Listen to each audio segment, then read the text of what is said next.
Hi guys! Welcome back to my channel. Ngayon po magluluto po ako ng ginataang langka.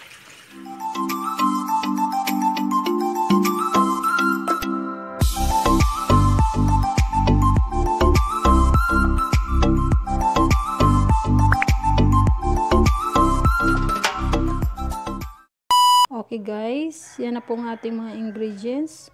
Una, ang ating langka, ang ating panghalo, ang ating tuyo, labahita, then danggit na tuyo, sibuyas dahon, magic sarap, ang ating gata.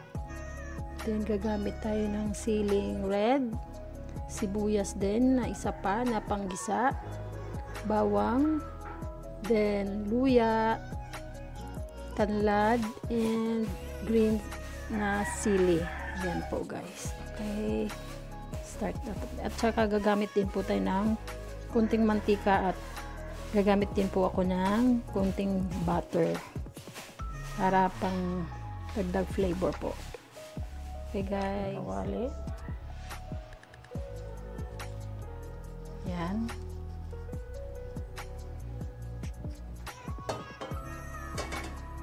Una po natin gawin, iprito natin ang ating tuyo. Yan. Para maalis po yung lansa. At hindi siya madurog. Kanya-kanya lang po yun ang paraan. Ito po yung aking paraan po kung paano ako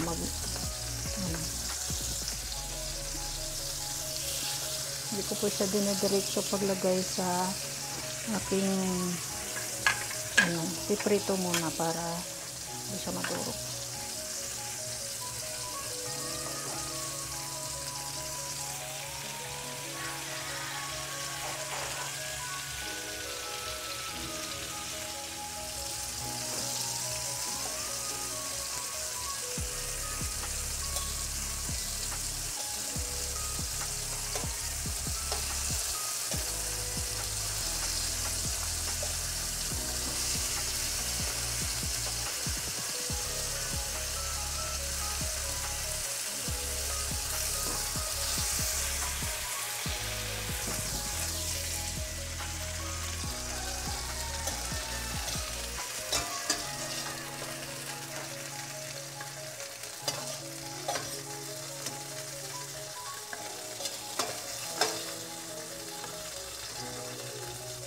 Dagdagan na lang natin siya ng butter.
guys, tapos na po ng ating ginataang langka. Sana magustuhan ninyo. And huwag niyo pong kalimutang mag-subscribe sa aking channel at i-like. Then i-pindutin ang bell button para po sa mga iba ko pang mga videos. At salamat din po sa mga nag-subscribe na po sa akin, sa aking channel.